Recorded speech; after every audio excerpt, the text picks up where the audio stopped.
Shalom, Bapak Ibu, para mahasiswa pasca sarjana Sekolah Tinggi Teologi Kataros Indonesia Bekasi. Mari kita lanjutkan pembelajaran kita melalui blog itu singkatan dari Bible Learning Online Kataros di blog, yaitu mata kuliah tipologi, simbolis, dan makna teologis dari setiap tipologi simbolisnya ataupun disebut dengan lambang. Ya, lanjutan dari pembelajaran yaitu lambang angka-angka, ya, lambang angka-angka yang dianggap suci. Nah, jadi angka-angka, ada beberapa angka-angka yang dianggap suci atau melambangkan sesuatu di dalam Alkitab, ya, terdapat dalam Alkitab. Jadi ada beberapa angka tertentu yang dipakai dalam kitab suci yang dikenal sebagai angka yang suci atau melambangkan sesuatu. Baik, mari kita perhatikan, di antaranya adalah angka 7. Nah, sering disebut angka 7 ini angka kesempurnaan. Seperti ya, Trinitas melambangkan kealahan, dan 4 seperti dan 4 ya, katakan 1/4 bagian bumi, 40 ya, angka bulat. Oke. Kemudian yang menandakan kelangsungan, ya, kelangsungan bisa juga jarak, kuantitas. Kemudian ada angka 10, ya, ini 10 yaitu kelengkapan. Dan 5 sebagaimana dipakai dalam persembahan dan sebagainya. Ada 4 berkaitan dengan 4 penjuru dunia, bentuk tempat Maha Kudus di Bait Suci, dan juga sebagainya. Kemudian ada angka 3, simbol keutuhan tertinggi. Ada angka 12 yang mendapatkan artinya dari ke-12 suku yang disebut angka jujur, angka zodiak atau angka kerasulan. Atau ada lagi angka 12 kali 12 secara simbolis berarti kepastian dan kelengkapan. Nah, kalau digandakan jadi ribuan kali, yang akan berjumlah, yaitu ada juga ya, 1.400 ya, atau 144.000, maksudnya 144.000. Ya. Ini berarti jumlah yang tidak terhitung. Ya. Jumlah maksudnya sebenarnya jumlah yang tidak terhitung. Oke. Nah, 1.000 melambangkan dunia yang sama sekali diliputi oleh yang ilahi. Nah, sebuah dunia yang ditebus. Nah, mari kita perhatikan mengapa di dalam kitab suci angka 7 lebih sering dipakai ketimbang angka lainnya. Jadi kalau kita perhatikan di bait suci itu angka 7 lebih sering dipakai atau digunakan daripada angka-angka lainnya. Nah, mari kita perhatikan simbolisme dari 7. Ya, simbolisme dari 7 harus ditelusuri lagi pada simbolisme unsur-unsur komponennya, yaitu ada 3 dan 4 yang melambangkan ketuhanan dan manusia. Sejak saat itulah angka 7 melambangkan kesatuan antara Tuhan dan manusia. Di antara bangsa Persia, Yunani, India kuno, Roma, dan semua bangsa yang mengakui 7 hari dalam 1 minggu. Pengaruh angka 7 dinyatakan berlaku. Oleh Cicero, ya, Cicero disebut simpul, ya, atau simpul atau semen, ya, semen dari segala sesuatu atau semen dari segala sesuatu. Sebab di dalam angka 7, dunia rohani dan alami dipahami sebagai satu ide, satu ide.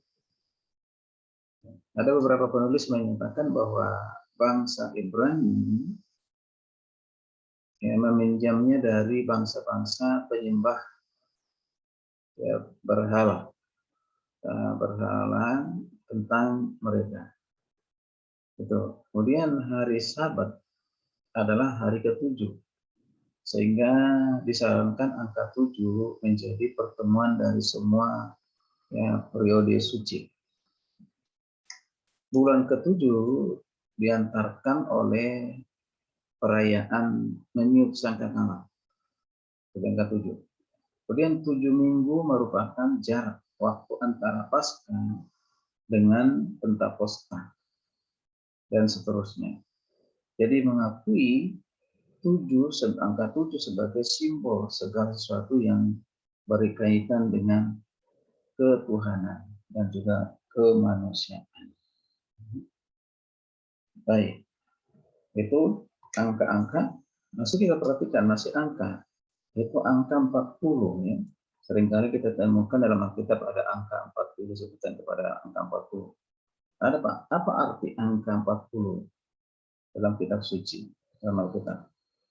Saudara, angka ini bukan sekedar periode berubah-ubah atau angka bulan, tetapi angka ini dipilih untuk menyampaikan ya arti kepenuhan, ya kepenuhan. Ya beberapa pemakaian Injil yang menonjol adalah Musa.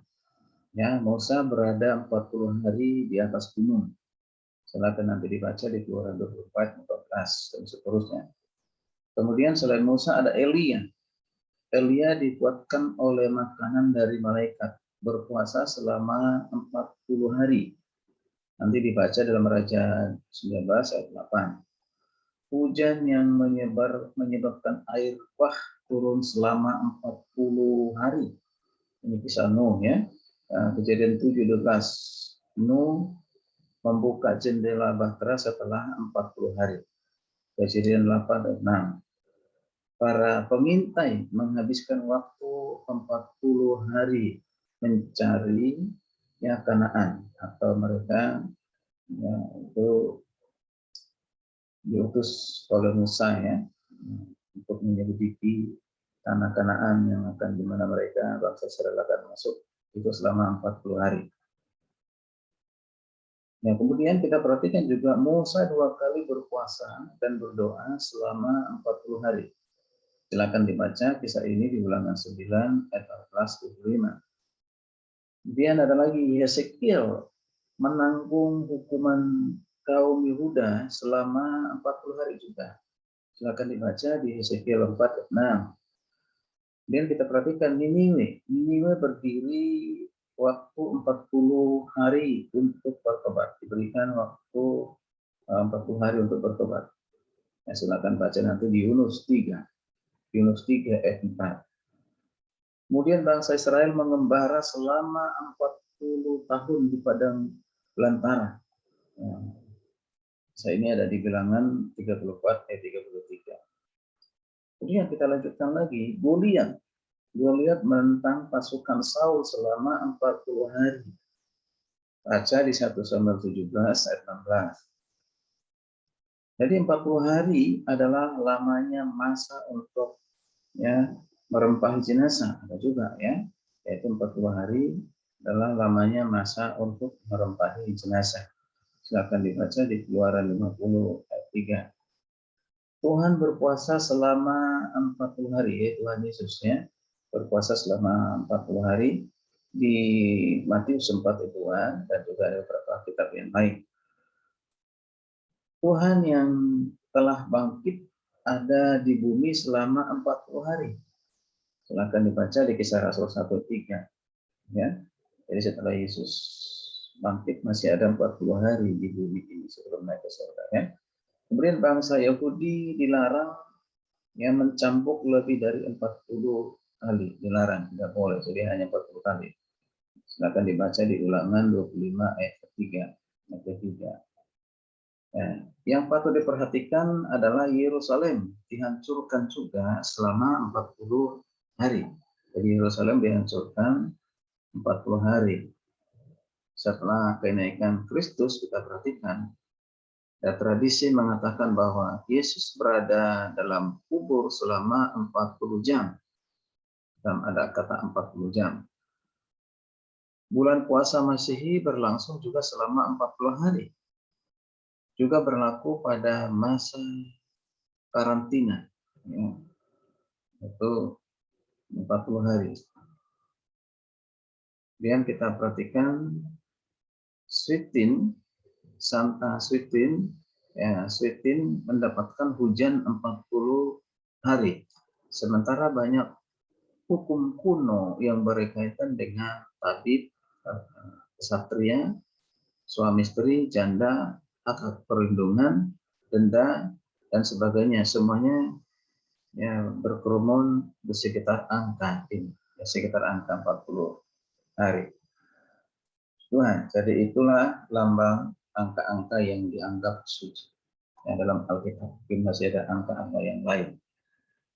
Baik, kiranya ini bermanfaat bagi kita. Jadi angka-angka ini mengingatkan kita sesuatu hal yang penting dalam kehidupan kita, supaya melihat bahwa hari-hari yang kita lalui, waktu-waktu yang kita lalui, ada angka ya bersejarah. Angka itu menjadi suatu sejarah, bukan saja pengetahuan tetapi juga mengingatkan kita supaya kita semakin dekat dengan Tuhan, mengandalkan Tuhan. Jadi bukan angka itu yang kita percaya, tetapi makna dari setiap angka itu. Ya, maknanya apa? Makna teologisnya apa? Bagi kita masa ini dan masa yang akan datang. Ya, masa ini bagi kita ya harus ya, ingat angka-angka itu menuju kepada hari-hari yang sudah kita lalui, apakah sudah kita mengisinya dengan hal-hal yang berarti, yang berguna, membangun diri kita semakin dekat dengan Tuhan, dan membangun tubuh Kristus di mana kita boleh terlibat dalam pelayanan. Ya, dan juga angka-angka yang panjang artinya berarti kita juga harus mempersiapkan diri, ya, mempersiapkan diri untuk dilengkapi secara terus-menerus selama kita hidup di dunia ini. Ya, itu puji nama Tuhan, kiranya ini bermanfaat bagi kita semua. Shalom, Tuhan Yesus memberkati.